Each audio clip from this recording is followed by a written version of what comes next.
Hello မင်္ဂလာပါ Click Top Engineering Open Lecture Series ကနေပြန်လဲကြိုဆိုပါရစေဆရာသိမ်းမထိုင်ပါဆရာပေးနေတဲ့ lecture ကတော့ Python Programming Essentials ပါပြီးခဲ့တဲ့ video မှာဆရာတို့က while loop ကိုပြောထားတာပေါ့ဒီနေ့မှာတော့ while loop ရဲ့နောက်ထပ် example တွေကိုပြောမယ်ပြီးလို့ရှိရင် while loop မှာတကယ်လို့ loop operation တွေကိုရပ်ချင်သုံးရတဲ့ break ဆိုတဲ့ statement လေး keyword လေးအကြောင်းပြောမယ်ပေါ့နော်အဲ့ဒါကိုဆရာတို့ကချက်ချင်းပဲကြည့်လိုက်ရအောင်အဲ့တော့ Python မှာဒီ loop execution လုပ်တယ် while loop ပဲဖြစ်ဖြစ် for loop ပဲဖြစ်ဖြစ်အဲ့လိုလုပ်နေတဲ့အချိန်မှာ code ကိုအခြေအနေတစ်ခုကိုက်သွားလို့မိသွားလို့ရပ်ချင်ရင် break ကိုသုံးလို့ရတယ်ဒါနော် break ဒီ loop execution ကိုအခြေအနေတစ်ခုကိုက်ညီတဲ့အချိန်မှာရပ်ဖို့ရန်အတွက်ဒီ break ကိုသုံးတာပေါ့အဲ့ဒါကိုwhile loop for loop examples တချို့ကိုဒီ video မှာကြည့်ရင်းနဲ့ break ကိုတစ်ခါတည်းလေ့လာသွားမယ်ဟုတ်ပြီနော်အဲ့တော့အားလုံးတစ်ခါတည်းကြည့်လိုက်အောင်အဲ့ဒါဆိုဥပမာဆိုပါစို့ဆရာတို့ကဒီမှာဆိုလို့ရှိရင်letter ဆိုတဲ့ list ကိုရှိရယ်အဲ့မှာ A B C F C G H P ဆိုပြီးတော့ထည့်ထားတာပေါ့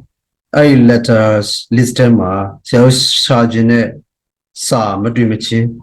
ဒီ letters ကိုရှာနေမှာဆိုပါစို့အဲ့ဒါဆိုရင်ဆရာတို့ကဘယ်အချိန်မှာတွေ့မယ်ဆိုတာမသိကြဘူး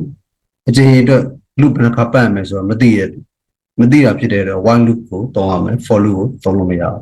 ဟုတ်နော်အဲ့တော့ letter ဆိုတဲ့ list ရှိရယ် search လုပ်ခြင်းနဲ့ string G ရှိရယ်အဲ့ G ကိုမတွေ့မချင်းဒီဘက်မှာရပ်မှာပေါ့အဲ့ဒါဆို G ကိုမတွေ့မချင်း sorry အလုပ်လုပ်နေမယ် G တွေ့မှရပ်မယ် sorry နော်အဲ့တော့ရေးချင်လို့ရှိရင်ဆရာတို့က while loop ကိုသုံးလို့ရတယ် it's very simple ဒါပေမဲ့သတိထားမယ် while loop မှာဒီ loop ကိုရှေ့ကိုဆက်သွားနေဖို့ရန်အတွက်ဆိုလို့ရှိရင် for loop လို့ iterable ကိုထည့်လိုက်လို့မရဘူးသူက condition ပဲထည့်ရတာဖြစ်တဲ့အတွက် index နဲ့သွားမယ်အဲ့ဒါဆို while loop မစခင်မှာ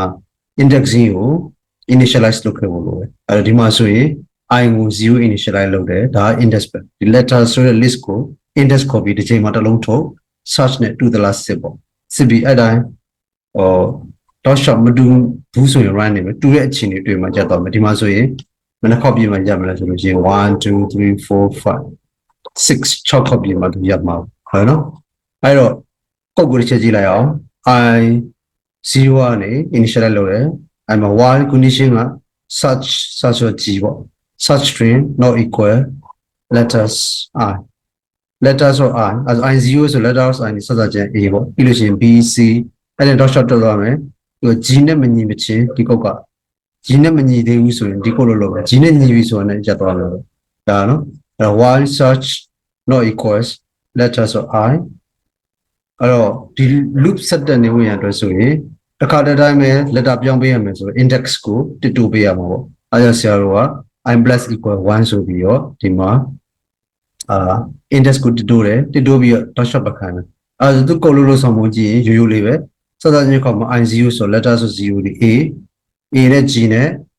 မညီဘူး run မယ်အားပြီးတော့ index က 2 ဖြစ်သွားမယ် sorry 1 ဖြစ်သွားမယ်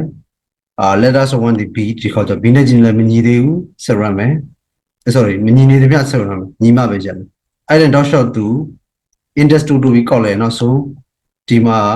ရောက်သွားရင် index 5ရောက်ရင်0 1 2 3 4 5 index 5ရောက်လို့ရှိရင် letters of 5 ဒီ G ဖြစ်တယ်အဲ့ဒါ G not equal G ဒီမှားသွားပြီအဲ့ code ကရပ်သွားလိမ့်မယ်ရပ်သွားရင်ဆရာတို့ကဘာ print ထုတ်ပြမယ်ဆိုတော့ print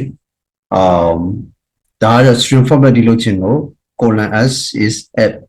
colon 2d ဒါ integer format လုပ်ချင်လို့ dot format search dot I အလောက်မှာတွေ့တယ်ပေါ့နော်အဲ့တော့ဒီ code ကို run ကြည့်ရင်အဲ့တော့ဆရာတို့ဘာတွေ့ရမလဲဆိုတော့ I 5ဘာလို့ဒီမှာ0 1 2 3 4 5ဒါနော် I number 5မှာ G ကိုတွေ့ပြီလို့ပြောတယ်အဲ့ဒါဆို letter ဆိုတဲ့ list ထဲက index 5မှာဆရာတို့ရှာခြင်းနဲ့ G ရှိတယ်ပေါ့ G ကိုတွေ့ပြီဆိုတော့အဓိပ္ပာယ်ပဲဟုတ်တယ်နော်အဲ့ဒါကိုပဲဆရာတို့ for loop နဲ့ရေးမယ်ဆိုပါလို့ for loop ကြတော့ဒီ iterable ကိုရှိသမျှအကုန်ပတ်မှာဒါပေမဲ့ဆရာတို့ကအကုန်မပတ်ဘူးဆိုတော့စောစောက while loop ရဲ့ example ရသိတယ်G ဒီ9နေရာရောက်ရင်9ချိန်5အချိန်ရောက်သွားရင်သူကသူရပ်သွားပြီဆိုတော့သိတယ်ဒါဆိုလို့ရှိရင် for loop နဲ့ကြတော့ ဒီကောင်တွေ့ရင်ရပ်ပြရ for loop ကမဟုတ်ရင် iterate အကုန်ကောင်းမှာဒါအဲ့ဒါဆိုစောစောပြောတဲ့အတိုင်းပဲ loop execution ရချင်ရင် break သုံးလို့ရတယ်အဲ့တော့ဒီမှာကြည့်ကြည့်အောင် I ကို0ကျင်ညာလိုက်တယ်သူက iteration ဘက်မှာဖြစ်တဲ့အတွက် for j in letters ထဲမှာရှိတဲ့တစ်လုံးချင်းစီကို iteration ဘက်ပြီး j ဆိုတဲ့ name နဲ့တွဲမယ်တွဲပြီးအဲ့အောက်က j ကို g နဲ့ညီလိုက်စတယ် u ကို g က search မှာထည့်တယ် if j equal search ဒီ j ဒီစလုံးဒီ search နဲ့ညီခဲ့ရင် break လို့မယ်ဒီကုတ်ကိုရပ်လိုက်တော့အဲ့တော့ break ဒီ loop execution ကိုရပ်ဖို့ရန်အတွက်သုံးတာပေါ့ဟုတ်နော်အဲ့တော့ if j equal search ဆိုလို့ရှိရင်ဒီ break ဖြစ်သွားမယ်အဲ့ပြီးတော့I plus 1တို့တာတကယ်တော့မလို့ဒီမှာဒါမှပါလဲ run တယ်နော်ဆရာတို့ဒီမှာအကျဉ်းရေးတော့ကိုပဲမင်းတို့သိစေချင်တယ်ဘယ်နှကျဉ်း run လဲတကယ်တော့ I ကိုမကောက်မလို့လဲ for loop က run တယ် while loop က I ဒီ index ကိုယူရတာဒီမှာဖြစ်တဲ့အတွက် index ကောက်လောက်ထားမှာ index 0နဲ့ letter ကိုထုတ်မှရတယ် for loop ကဒီ iterate သွားတာဖြစ်တဲ့အတွက်အဲ့ဒါမလို့တခုပဲ for loop ကကြတော့တကယ်လို့အခြေအနေမပေးထားရင်သူကအကုန်လုံးမလုပ်မှလည်းပြီးရတိ run နေမှာဖြစ်တဲ့အတွက်အခုက g နဲ့ညီရက်ချင်တော့ကြတော့ if g equal search ဆိုတဲ့ condition ကိုကရင် conditional statement အနေနဲ့ break လုပ်ရမယ် break ပြီး loop execution ရပ်ပြီးတော့အပြင်ကိုထွက်သွားရင်ဒီစာကြောင်းပြင်မယ်ဒါကတော့ငကိုအတိုင်းပဲပေါ့ဒီကောင်ကို run ကြည့်ရလို့ရှိရင် zero you will get that အဲ့တော့ဘယ်လိုပြောလို့ရလဲဆိုဆရာတို့က while loop ဒီ for loop ဘယ်လို while loop ရဲ့ equivalent ဒီ for loop ကိုပဲ break နဲ့တွဲပြီးရေးလို့ရတယ်တကယ်တော့ဒီမှာဘယ်သူ့ကိုရေးရမလဲဆို while ကိုပဲရေးမယ်နော်ဘာလို့လဲ loop execution ကဘယ်နှကြိမ် run ရမယ်ဆိုအကြိမ်အတွက် loop count ကိုမသိတဲ့အတွက် while loop နဲ့ပဲ run မယ်for loop နဲ့break နဲ့ကိုမ run ဒါကကြတော့နမူနာနားလည်အောင်ပဲပြောတာပေါ့ဟုတ်ပြီနော်အဲ့ဒါဆိုရင်နောက်ထပ် example တစ်ပုဒ်ကိုကြည့်လိုက်အောင်နောက်ထပ် example မှာဒီမှာ number module ပါဆရာတို့ပိတ်ဆက်လိုက်မယ်အဲ့တော့ number module number ကတော့ numeric numbers ကိုကိုင်နေချိန်မှာ Python မှာသုံးတဲ့ module တစ်ခုပေါ့ဒီမှာ import number ဆိုတော့ number module ကိုခေါ်သုံးမှာမဟုတ် import လုပ်တယ် as np အဲနောက်ကို number ကို reference လုပ်ပြီးခေါ်တိုင်း np အနေနဲ့ခေါ်မယ်ဒါပြီး n ကိုဆရာ loss 5ပေးလိုက်တယ်ဒါပြီး while loop condition တစ်ခုရှိရယ်အဲ့ဒါဘာလဲဆို while n greater than 0ဒီပေးလိုက်တဲ့ integer value n ဒီ3ညထက်ကြီးခဲ့ရဆိုတော့အပေါင်းကန်းဖြစ်ခဲ့ရင် switch state ကို on လို့string ပေးလိုက်ရအဲ့တော့ o value ကို n ဒီဆိုတော့ animal 5ကိုဒါ print ထုတ်တာပေါ့အဲ့ဒီ switch state ကလည်းဆိုတော့ on ကို string နဲ့print ထုတ်တယ်ဒါတော့မင်းတို့ကို string format တင်ပြီးသားဖြစ်လို့သိတယ်အဲ့ဒါပြီးတော့ဒီ loop ထဲမှာ n ရဲ့ value ကိုဒီ number module ကနေပြီးတော့